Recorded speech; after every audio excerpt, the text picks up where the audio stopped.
Yes. It says we're live.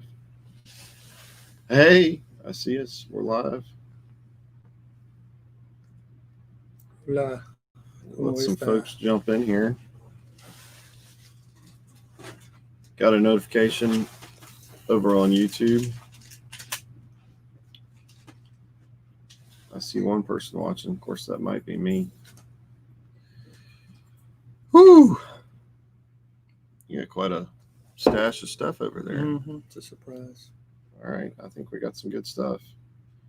Good morning, guys. As folks are jumping in, as always, we'd love for somebody to make a comment that you can hear us. That the audio sounds good.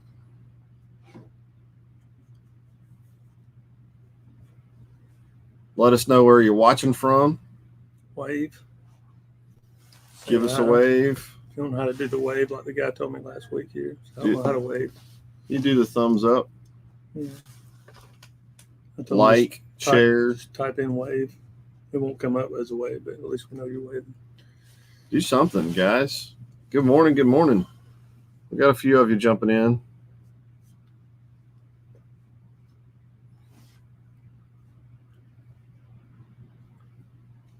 Sound is good from Florida. Good audio. Upper Chesapeake Bay. Nice. Welcome. Excellent. I'm amazed that the sound travels that far, huh? Mm. I guess that's all right. All right, we got some good questions. So, guys, drop us some questions. I guess we'll go ahead and get rolling. Good morning, Michael Israel Healer from Bucks Island. While we're going along, drop your questions. We're going to do the best we can. We're going to start off. Labor Day's over. A lot of folks already talking about, summer's done. Of course, around here in the South, some of you up in the Chesapeake Bay, I guess it'll get a little cooler, a little faster. For you down in Florida, enjoy your year-round boating weather. In the sand, nobody. Yep. So I will make the shameless plug that we are getting the winter gear in. Got some cool gloves in here. This thing, you can actually use your phone and your touchscreen electronics. And it's got a windshield wiper. Yeah, it's got a little mini windshield. Yeah, little window wiper, little skeeter gear, AFCO. Pretty awesome. I can testify that it's warm. And we got some jackets and all that kind of stuff. So while we still got a ways, it's never too early to start thinking ahead. Oh yeah. So this is the time. So that's some gear. What can we do with boats to start getting ready for wintertime? I'm assuming that's kind of what you've got it as an assortment over there. I've got an assortment of things, just not just basic cleaning items, but if you're not going to be using your boat in the winter at all, a lot of fishermen fish in the winter. Some people don't. I don't. But I don't fish, so it doesn't matter one way or the other. So maybe the pontooners, the recreational boaters will get a little more value out of this. Yeah, hopefully they're watching, because those are the ones that I get a little more concerned about, because the type of fuel that they have these days seems to really affect these smaller engines a lot more than they used to. Two strokes, it used to affect a lot. And we'd see a lot of damage, a lot of failures because of fuel. Okay. Nowadays, I'm seeing, somebody that used their boat for the last time in, August or September, bring it in. We try to get them to change it, pump the fuel out. They're like, no, I just put that in there. It smells kind of funny. It's like, well, I'll take care of it. Okay. So they take care of it. And then a month later, when they decide to finally use it, it blows up. And these days, Yamaha, Mercury, they question some of these failures a lot more than they send people down to sniff it. Gotcha. And if you got fuel that smells really bad, and if you can't smell real well, sometimes you can't smell it. But okay, if it's over 3 or 4 months old, it's time to start thinking about running it out, getting rid of it. Because if it turns into 8 months old, it's going to cause some bad damage. So things that you can do if you're thinking, well, I'm only going to run my boat a few more times this year. Start thinking about fuel stabilizers, fuel conditioners. Mercury has their brand, but I just grabbed what I could get in my arms. But this is I don't know if it's the going to Yamaha brand. I can tell you what it is, but it's Ring Free Plus and fuel additive. The plus means it's got some of this in it, which is let's see if fuel stabilizer and conditioner. Get it. Nope. It wants to focus on a face. Yeah, Sorry, yeah. camera's too smart. But anyway, it's got a little bit of this fuel stabilizer and conditioner in it, so you can run this all year long, and that'll keep things decarboned and also keep some of the fuel conditioner in there. It helps the injectors and stuff. But and you can run this all year long too. So I say do both, but definitely run this at the end of the year when you're going to be running your tank out as much as possible. Don't run yourself dry to where you get stranded on the lake, but I'd get as much gas out of there as possible. And then, you can even say if you got 5 gallons left in there, go ahead and at the beginning of the season, get it pumped out. It doesn't take much effort to pump it out, and then start over because the fresher your fuel is, especially when they're changing fuels. If you go in the springtime and you got summer blend fuel in there, it's gonna act stupid. Gotcha. It doesn't like it. So, so that's just for that's not winterizing your boat. That's just putting stabilizer in it. If you got IOs, you got to start thinking about don't wait till it's freezing tomorrow. That we get a lot of times we get a long line out the door. Yeah. And we're already backed up, and people want us to winterize their boats. All of a sudden, and they don't like it when sometimes we can't because there's not enough time in the day. It's like we're getting on the fuel discussion there. Even I'm assuming that's a question. Even if you're using non-ethanol fuel. Yeah, it degrades too, and it's a lot of the same. Chemicals are in there. It just doesn't have ethanol in it. Ethanol is prone to attract water, moisture in the air in wintertime. Actually, summertime, when it's real hot and muggy outside is when it's going to pull the most moisture in. But in the wintertime, after it sits a while, those, you got the regular fuel molecules, you got an alcohol molecule in there. When you introduce water in there, it clings to the alcohol molecule and kind of hangs it, and then over time it's really heavy, and that water pulls the ethanol out. Right. And it drops it to the bottom. So if you have a lot of ethanol in there, and more than you might think you have, sometimes there's more, and you got plenty of water introduced to it, you're going to have a nice layer of alcohol and water at the bottom of your tank, and those engines can't run on that. Don't burn water. Yeah, it makes them do some weird stuff. So. All right. So we want to get that out of there as much as possible. So. All right. You want to jump into some questions here? Yeah, sure. And then we'll get to this other stuff later. All right. Well, so I'm not seeing the question pop up, but I did see somebody posted in one of the shares in the pontoon group was why do they still use timing belts on outboard motors? Well, they're proven technology. We don't see a lot of problems with them. The only issue I see with them every now and then is if they're exposed and a dirt dauber, happens to, grow his nest on the timing sprocket. Gotcha. It'll slip a tooth. I've seen that happen. But other than that, they're strong. They work well.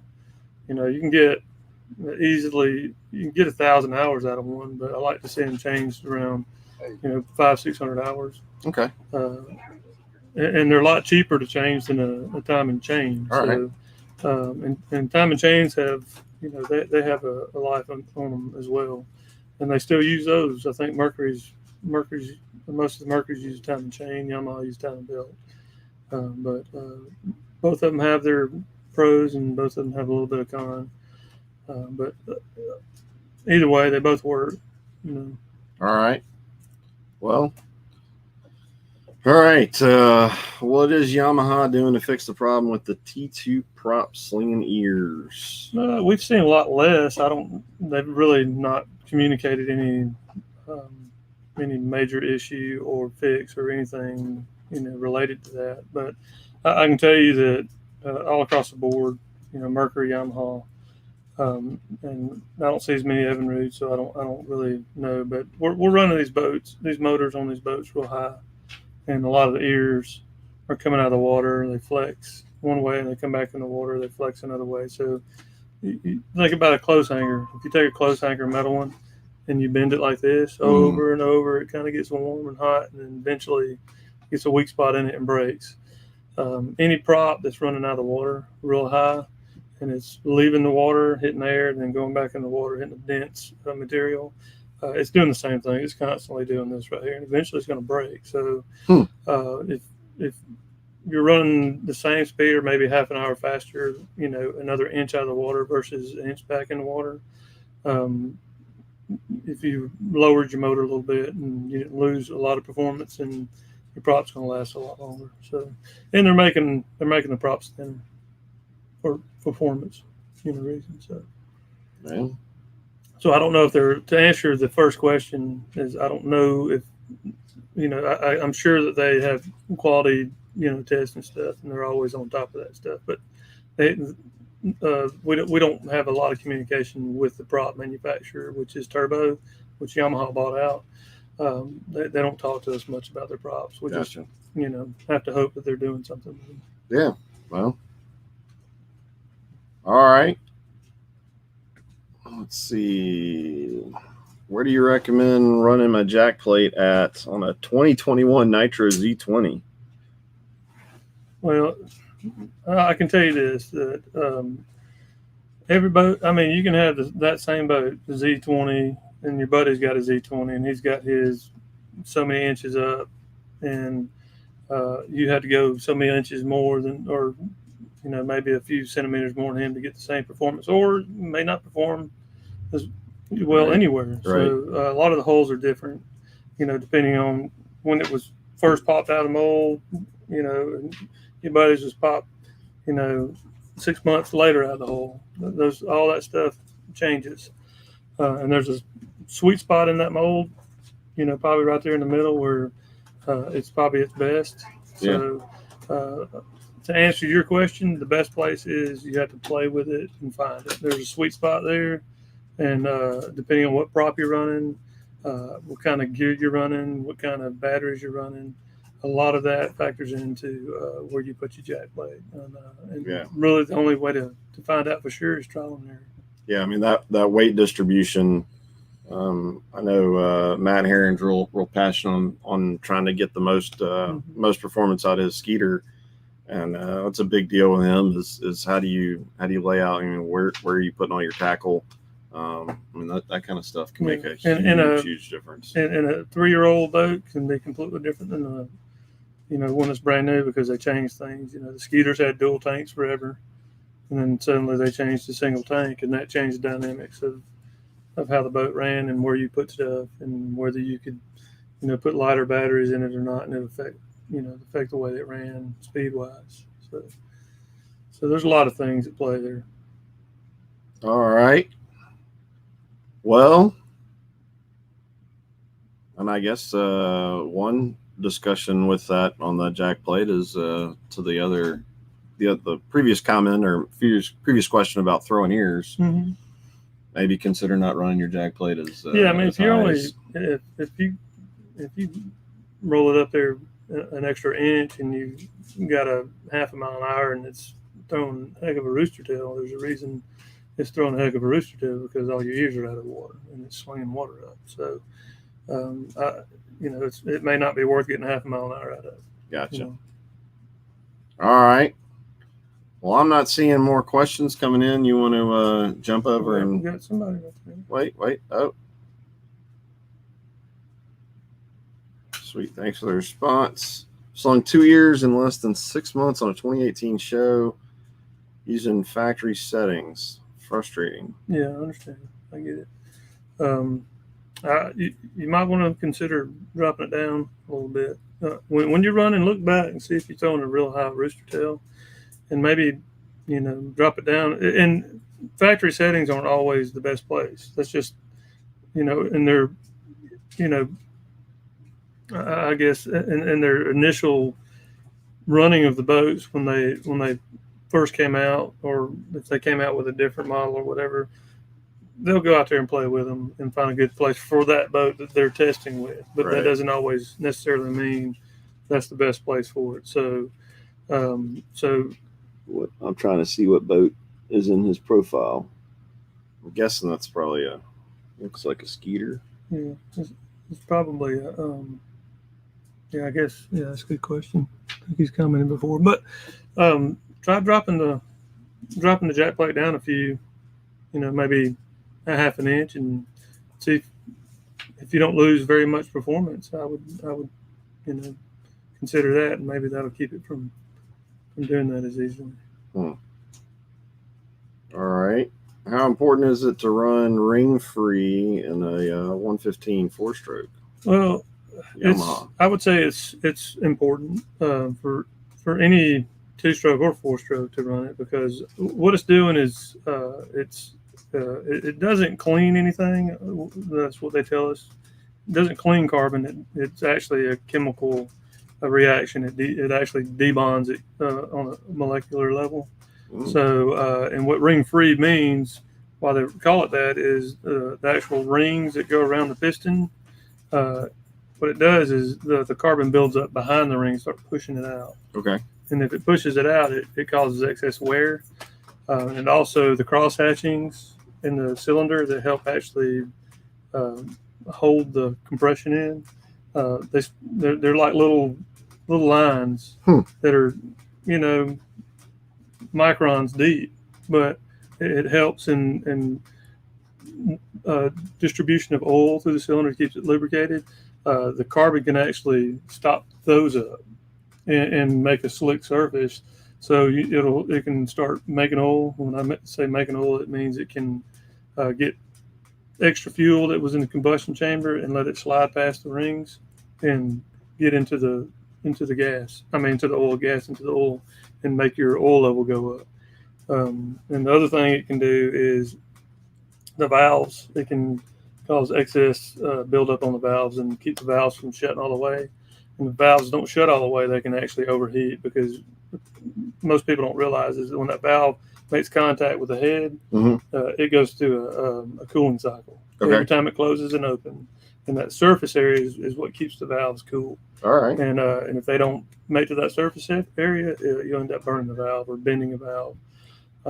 So it's important for the long-term life. You might not ever see anything the last, the first 2 or 3, 4 years may not have an issue, but it takes a little bit of time for all that stuff to build up, and that stuff will keep it from actually building up in the first place. How much is a bottle of ring free? This is the big bottle, and it treats up to like 310 gallons, I think, somewhere in there, 300 somewhere in there.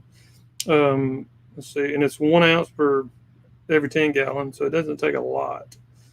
So you can. We don't have a price tag on. No, it's not going to be a price tag on this stuff, but right. it's around $50 for $50-something for this. Plus or minus. Pretty cheap insurance for. For 300 some odd gallons. It's and they sell a smaller bottle that's about half the price, but for something like a 115, that ought to last you. It lasts probably a long time. Yeah, most a year. All right. Timmy Taylor couldn't make it today. He did say hey. So thanks for stopping in and saying hey. Always faithful. Love that guy. Yeah, so he's got a ZX. Yeah. All right. So Chris, yeah, you're running.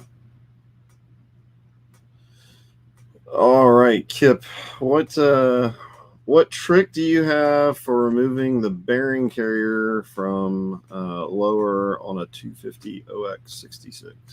That's not much of a trick. The thing about those is they have extra ring on them. It looks like, it's part of the carrier, and it's not. So you got to take that off first, toss it to the side, and then after that, I think it's got a can't remember if it has an unscrew ring on it or not, an actual spanner. I don't think it does. I think it's got 2 more bolts and undo those, and then slide hammer, my friend. It's your friend. But make sure you drain the oil and leave the little oil drain plugs out.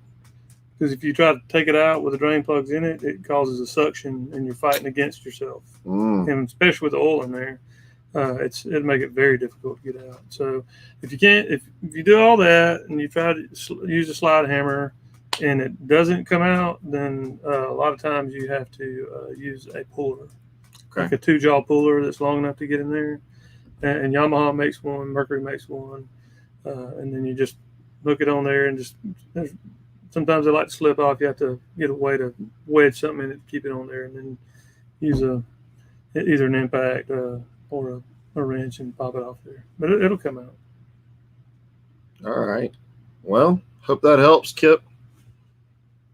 Or I guess you could always just bring it here and we could do it, right? Yeah. All right.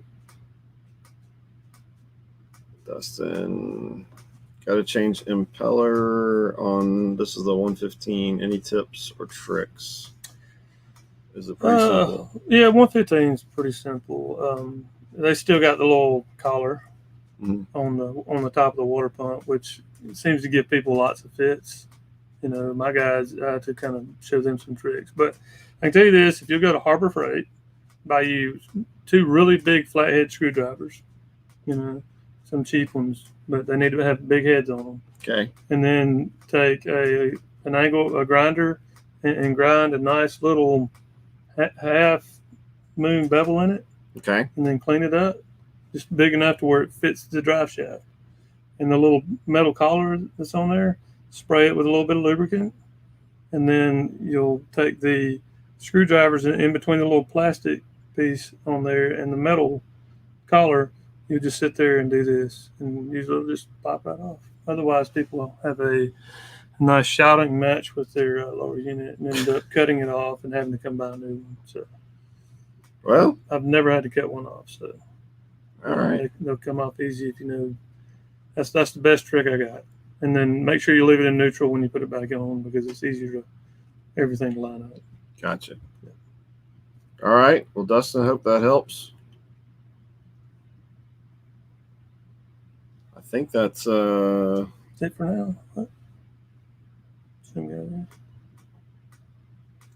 What did or the hair puller sometimes? The hair puller. Yeah, it can be. Yeah.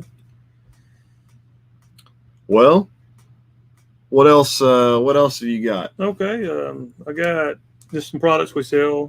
303 makes a lot of stuff. So if you're wanting to clean your boat, you know, before you put it up, we got different things, little detailers. So it's like a speed detailer. Okay, instant shine and protection. It's kind of like you know, that little mother spray. But 303 makes really good products. Okay, then you got a spot remover. So, you know, if you decide that you want to drink some wine while you're out there chilling on the pontoon boat, you got carpet or seats, and you get some on your carpet or seat, this supposedly will help get it out. Okay. Spot cleaner. Effortlessly removes wine, food, oily stains from most surfaces. Ooh, effortless. That sounds like a challenge. Yeah. So you didn't hear that from me. You heard it from 303. Right. Okay, and then you got black streaks that get on stuff. That's what this stuff's supposed to be for, black streak remover. Okay, and then spider away. I know the pontoon people that that leave their boats under docks and stuff, or boathouses. This is supposed to keep them from getting on your boat. It says, shoo spiders away without harming them. Or if you like to harm them, you can figure out a way to harm them and still shoo them away. Okay, and then we got this stuff called hot sauce. You know, this is water spot remover. Like if you get on your engine, this actually can get the water spots off. But they make a whole bunch of other cleaners and stuff like 303 if you're into hot sauce. But don't put it on your food because it's not real hot sauce.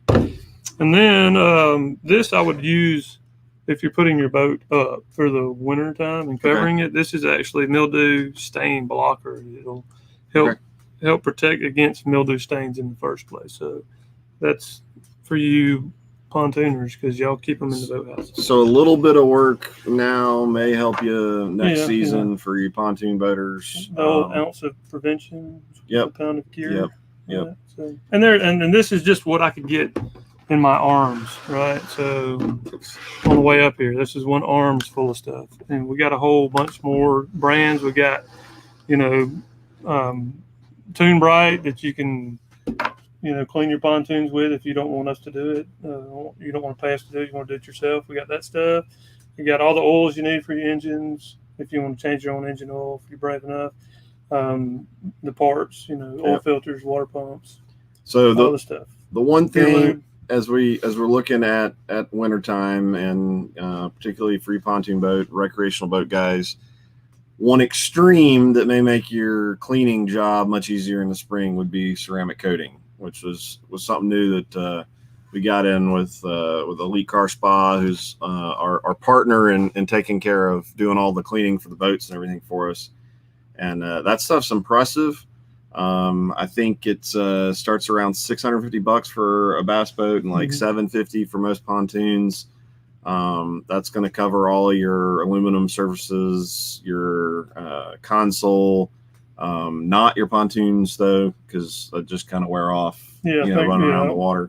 I mean, I'm sure if you wanted it done, they would do it for a price, but I don't think it's going to help as much with the pontoon. That stuff is impressive. It's on the list to try to make a video to really kind of show how easy it is. Stuff gets on it, wipe it right down. But that would definitely be a good extreme, little pricier measure. But I think it lasts about 2 years. But you have to do some. We got some mid treatments that is not near as much as the first go around. So. Or you can do like most folks and throw the cover on it and stick it under a tree and put a lot of elbow grease into it. Come next spring. Yeah, if you put that stuff on, it's just a lot easier to clean the metal and the fiberglass surfaces. So if you got a bass boat and you get it detailed, you have to have a real heavy detail every year. Those can be $350, $400 for a major detail. And if you put that stuff on there, I think they're actually doing ceramic coat and carpet now. Oof. I don't know if we're doing that, but I've heard that they've started doing some of that, so the carpet cleans a lot easier. And from a sales perspective, I'll also throw out there doing some good preventative cleaning. Just helps the resale value on those boats so much. Most people don't look under the cowling. They look at the seats, they look at the carpet, they look at all that other stuff. So whether you're selling it yourself or trading it in or doing whatever, a little bit of extra prevention can go a long way. Let's see, Rob, can I review what I missed? You absolutely can. You can go back. Looks like you're watching on Facebook. This will stay in our timeline and in our video section. We're also streaming live over on YouTube. I've seen a couple of folks over there on YouTube. So you can always go to our YouTube channel. You just search Bucks Island. And we'd love for you to subscribe. We've got a few other videos we put up. We try to do videos, all this kind of content we put everywhere to make it easier for folks to find. But yeah, you absolutely can go back and watch everything. And then go back we've been doing this now, a few months. Right? Mm-hmm. So I'm not seeing any other questions. You got anything else? Don't forget, winter's coming. Hopefully we've hit that pretty hard. Winter is coming. Schedule your service if you need us to do it. Schedule it now, even if it's in November or probably mid-October if you're really going to winterize and put that boat away. Because we're back. We try to look at the weather. We have boats here to be winterized. We try to get to them quick, but we got a lot of boats out there still, the sooner you get it in, the sooner we can get taken care of. So, all right. and don't forget to come pick it up. Yeah. Sometimes people like to leave them here over the winter, and we have to threaten them with storage fees and stuff. Dustin Winter, never heard of her. I'm in Texas. Hey, I spent 3 years stationed down in Kingsville, Texas. We dipped down in the 80s for about a week and a half, and then I hear you. Well, it's too hot. Yeah, it can get a little warm, for sure. Well, guys, thanks for hanging out with us. Thanks for the questions, comments. Hopefully, you're getting some value out of it. We're having fun doing it. And wherever you're watching, please like, subscribe, and give us a share. And maybe comment if you are going to keep boating. I'm just kind of curious. Wherever you're watching, are you going to keep boating through the next few months, or you about to put it up in the shed, put it on the lift, and be done with it? I'm just kind of curious to see what you guys have. I went fishing this weekend. You did? On a boat. On a boat? Yeah, my sister. Intentionally? Well, unintentionally. My sister invited me, and I said yes. Did you catch anything? No. Her boyfriend caught 3 fish. So, but I thought everybody would like to know I actually went fishing on a boat. All right. Well, all right. Maybe the next live we do out on the water will be you fishing. Oh yeah, they'll get a blast out of that. Yeah. Oh well, my idea of shooting docks is like they say you don't hit the dock. That's not shooting docks. You have to get under the dock. Yes. Yeah, so I hadn't mastered that yet. Yep. Well, we're working on all that.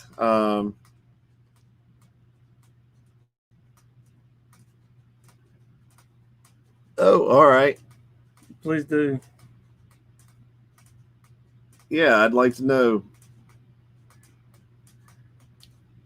We need to dig into the helix and pull in the hours. All right. And a disclaimer: I'm I know a little bit about depth finders, but when I knew a lot about depth finders, it was like 330 or Lowrance 320s. And gotcha. After that, I had a guy, and then now he's gone. So I've been having to try to learn. Yep. Well, that may be I'm a motor guy. You're running a NEMA cable or something like that. Would be. I'll dig into that. Some comments about fishing. Oh yeah. Well, we know most everybody, especially around here, they go fishing even in the cold weather. Well, and here's one more question. Would it be okay to use Starbright Startron Ring Clean Plus in my Yamaha? Yeah, I mean, Yamaha is not going to officially recommend it because they didn't make it, but I would read reviews on everything. And I had some guys that were RTAs, not necessarily for Yamaha, but for other companies that Startron was something they recommended off the record. Okay.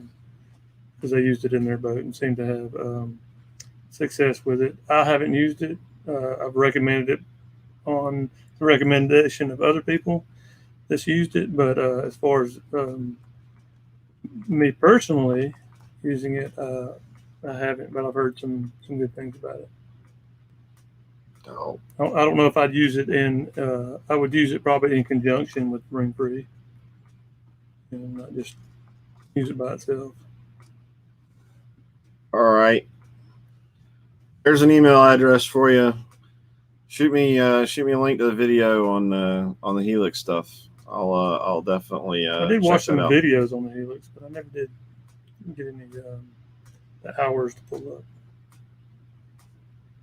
No, Yamaha makes a module I think that might work with it. But now don't spam my inbox.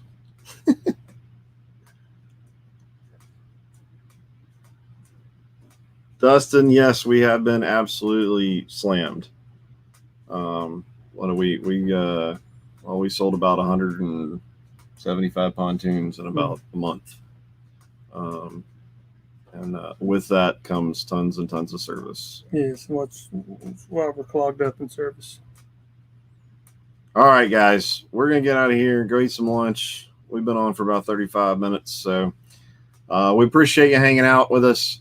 If you've got more questions, drop them in there, and we'll try to get to them next week, or answer them via email, or feel free to jump on the phone and give us a call. We'll do the best we can. I know the girls down in the service desk are on the phone pretty constantly. Yes. Trying to get customers taken care of. So we appreciate all of you. I hope you're having I hope you had a good Labor Day wherever you are. Hope you get some more boating in before the season's truly done. And for all you fishermen, we know you're going to fish year round, even if it ices up. So somebody's going to do it. Yep. All right, man. Let's get out of here. We'll catch you later. Bye.